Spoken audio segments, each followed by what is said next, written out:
Hi అండి, welcome back to my channel. చూస్తుంటే నోరూరిచ్చేలా ఉండే ఈ బెల్లం ముప్పాన్ని చాలామంది కాంప్లికేటెడ్గా చేయలేమనుకొని చాలామంది చేయడం ఆపేస్తారు. ఒకసారి అయితే వీడియోని చూడండి కంప్లీట్గా.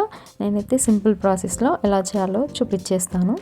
ముందుగా అయితే ఒక గిన్నెలోకి 1/2 కప్పు వరకు గోధుమ పిండిని యాడ్ చేసేసుకొని అందులోనే 1/2 కప్పు వరకు బియ్యం పిండిని కూడా యాడ్ చేసుకొని కొద్దిగా ఇలాచీ పౌడర్ని కూడా వేసేసుకొని దీన్నంతా ఒకసారి ఇలా బాగా కలిసేలాగా ఇలా మిక్స్ చేసుకోవాలి. దీన్నంతా ఇలా మిక్స్ చేసుకొని పక్కన పెట్టుకోండి.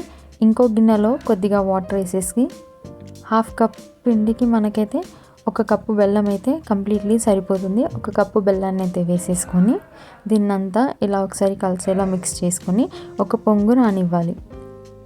ఇలా ఒక పొంగు వచ్చేసిన తర్వాత మనం మిక్స్ చేసి పెట్టుకున్న పిండినంతా ఇందులో వేసేసుకొని కలుపుకోవాలి. మీడియం ఫ్లేమ్లో చేసేసుకొని దీన్నంతా ఒకసారి ఇలా కలుపుకోవాలి.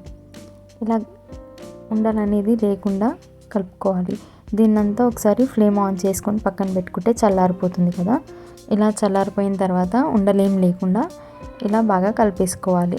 మీకు పిండి కొద్దిగా స్టిక్కీగా అనిపిస్తే మీద నుంచి కొద్దిగా బియ్యం పిండి అయినా గోధుమ పిండి అయినా వేసేసుకొని కలిపేసుకోవచ్చు.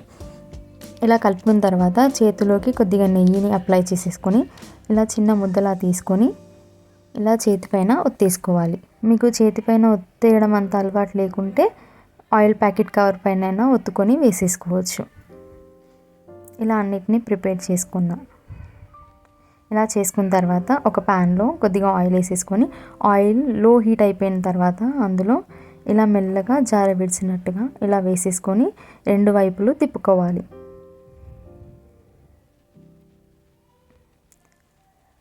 ఇలా తిప్పేసుకున్న తర్వాత గోల్డెన్ రంగు వచ్చేసిన తర్వాత తీసేసుకొని ఇలా ప్రెస్ చేసుకుంటే ఎక్స్ట్రా ఉన్న ఆయిల్ అంతా వెళ్ళిపోతుంది. అంతే, ఎంతో సింపుల్గా ఉండే ఈ బెల్లం అప్పాలు అయితే రెడీ అయిపోయాయి. టేస్ట్ అయితే చాలా బాగుంటాయి. పైన క్రిస్పీగా లోపల సాఫ్ట్గా అసలు చాలా బాగుంటాయి. మీరైతే ఒకసారి ట్రై చేయండి. డెఫినెట్గా టేస్ట్ని అయితే చాలా నచ్చుతారు. మళ్ళీ చేసుకోవాలని కూడా అనుకుంటారు. ఒకసారి అయితే ట్రై చేయండి, లైక్ చేయండి, సబ్స్క్రైబ్ చేసుకోవడం మర్చిపోకండి. Thank you for watching.